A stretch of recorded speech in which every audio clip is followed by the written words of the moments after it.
ka na. May pasok ka pa ngayon. Wait lang ma, 5 minutes lang. Sige na, kumain ka na dito.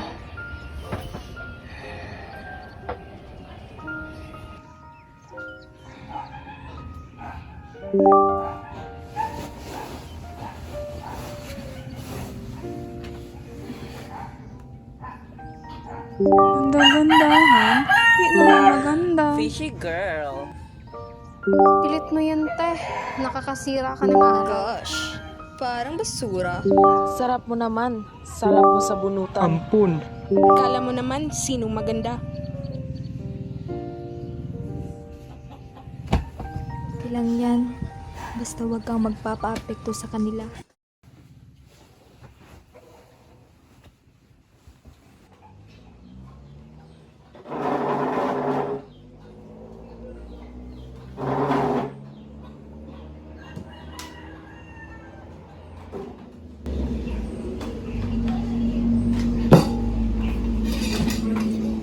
Pasensya ka na lang. Ito lang ulam natin. Okay lang yan ma.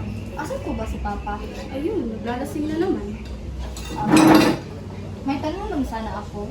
Sige lang, ano ba yan? Ampun po ba ako? Hindi na. Sino ang sabi sa'yo yan? Kung ganun, bakit po magkaiba tayo ng mukha kahit kay Papa? Anak kita. Yan ang tatatanong mo, okay? Sige na, tapusin mo lang kinakain mo para makapunta ka sa school ng maaga.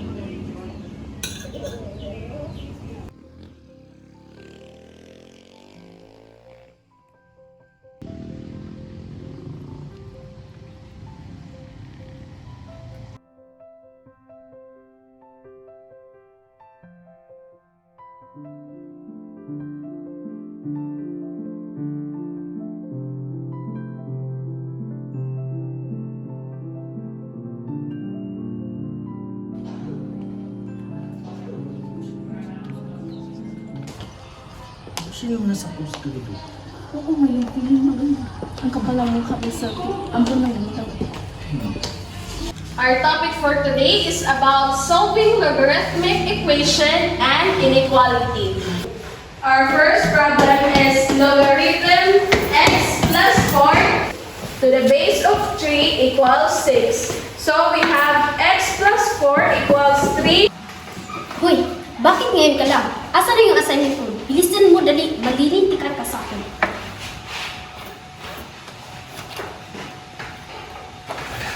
Ma'am? Yes, Miss Kagais. I think you forgot our assignment, ma'am. Nakakapagod pa namang mag-solve nito kagabi. Ay, oo pala. Okay, class, pass your assignment. Miss Flores, collect all the assignments, please.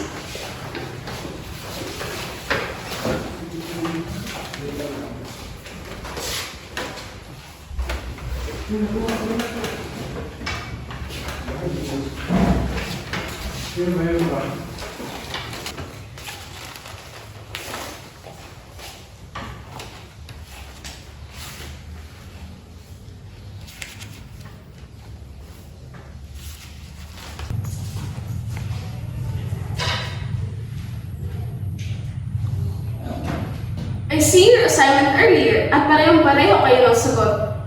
Ma'am, I'm not a liar. Ako po totoong nagsagot niyan. I spent 2 hours on studying niyan kagabi. And I'm pretty sure Miss Sahuna knew it. Kaya siguro hindi siya nakapag-study dahil sa poor situation ng family niya. At bulong-bulungan pa naman na lasinggero ang papa niya. Alam mo, Miss Kagais, hindi estado sa buhay ang basihan sa merkao o utak ng isang tao. Mas mahalaga pa rin ang respeto at katapatan. Alam ko na ang totoo, kaya warning na to sa iyo. Sa susunod na gagawin mo pa to, hindi ako mag-aantupinig isuspindi ka.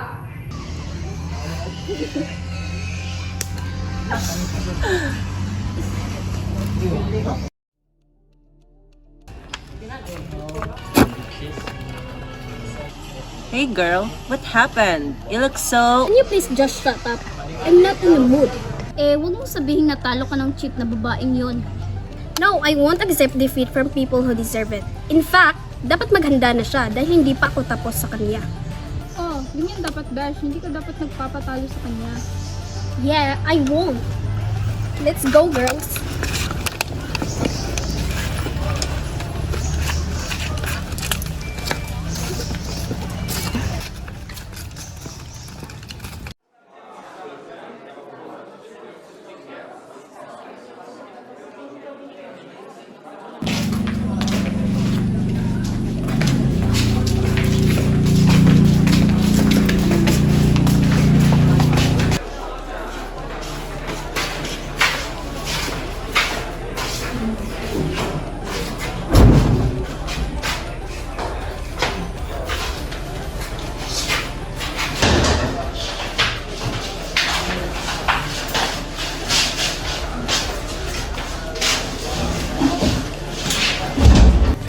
naman talaga epal ka, no? Ano ba, Ani? Ayoko ng gulo, please lang. Huwag kang bastos. Hindi pa ako tapos sa'yo. Ano ba, Ani? Bitawan mo ko! Nang dahil sa'yo, muntik na ako masuspend. Ano ba, Ani? Wala naman ako masamang ginawa sa'yo! Anong wala? Hey girls, bakit di ka natin siya gawa ng kwento? Hashtag the girl at the bathroom. Agree ako dyan. Ang sama-sama niyo! Mas masakit pa kayo tayo! Alam mo, mas mabuting maligo ka muna para mawala yung kate at baho sa katawan mo. Please, Ani, tigilan niyo ako! Wala naman ako masamang ginawa sa inyo, pero traduhin niyo ako na ganito! Oh, wait! I have a plan. Girls, hubaran niyo siya. What? Why? Oh, please, wag! Guys, wag, please, wag! Guys, tigilan niyo yan!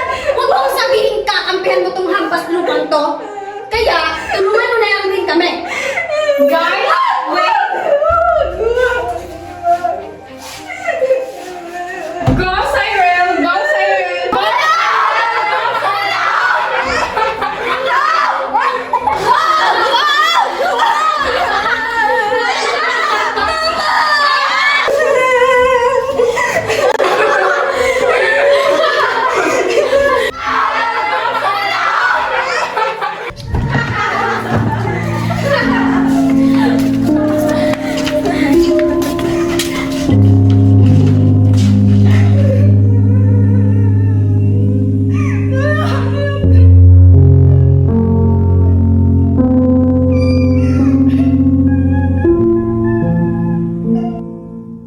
Shot, pare.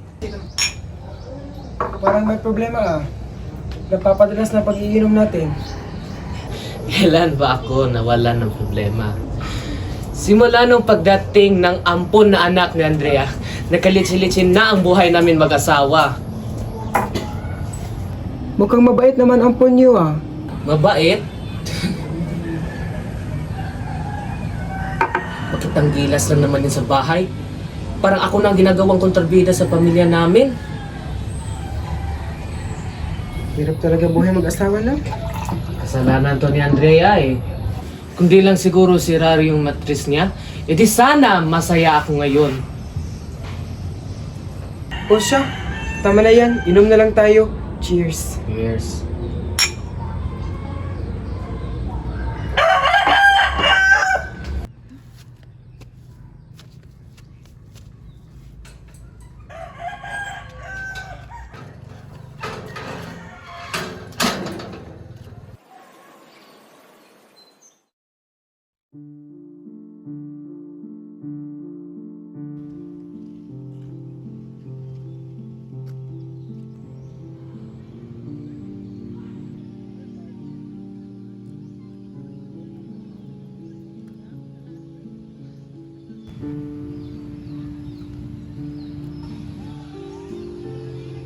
Pare, siya ba to? Ano? Skandal ba yan? Patingin nga.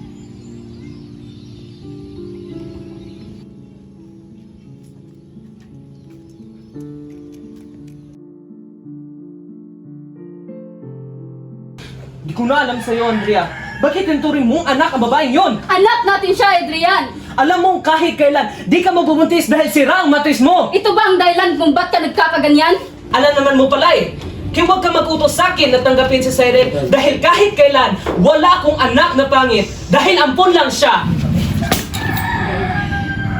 Ito na pala ang magaling mong anak. Bakit di mo sabihin sa kanya ang totoo? Na anong totoo pa? Na kung bakit magkaiba mo ka ako sa dalawa ni Mama? Napangit ako yun ba? O pang hindi tunay na ako sa inyong dalawa? Anak, tama na! Kaya pala, kahit anong gawin ko, di mo ko matanggap dahil sampid lang ako sa bahay na to. Kaya pala kahit kailan, di ko maramdaman ang pagmamahal mo. Dahil kahit kailan, di mo ko kaya matanggapin dahil sampid lang ako. Ako naman itong si Taka, nangangarap na baka sa susunod, kaya mo na akong tanggapin. Dahil hindi dahil sa mukha ko, ba't dahil anak mo ko. Ah! Adrian, ano ba? Di mo kasi alam ang nararamdaman ko kung gaano kasakit yung magkaroon ng anak. Ang unfair ng mundo pa, no? Kayo lang sana yung matatakbuhan ko, pero bakit ganon? Tinatagwil niyo pa rin ako. May kulang ba sa akin? May mali ba sa akin? Anak, wala. Then why? Mahal kita, tanggap kita dahil anak kita. Bakit niyo ako ginaganito? Di niyo alam, pinagdaanan ko sa school. Ang palagi magbubuli ng mga classmate ko dahil sa mukha ko. Pa! Binaboy ako ng classmate ko. Sinira nila ang technical ko.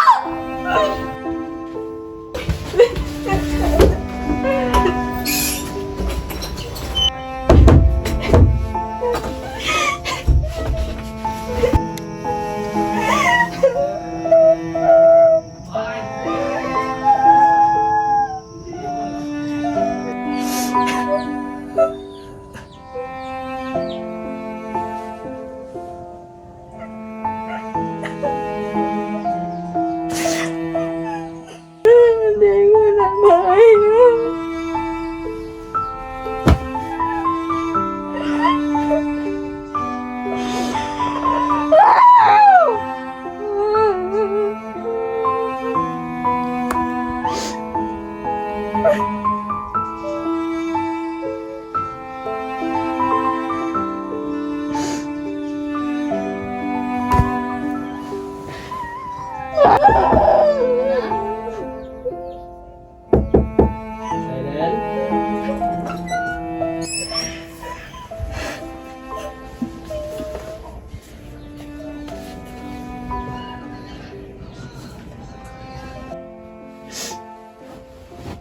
Anak, patawad. Patawad kung palagi kita minamaltrato ng di tama. Mahal ka namin, anak. Di ko man may pakita at may paramdam sa'yo. Pero natutunan kitang mahalin bilang tunay kong anak. At yung mga classmate mo, anak, huwag kang mag-alala. Si mama na bahala sa kanila, okay? Magbabayad silang lahat sa ginawa nila sa'yo.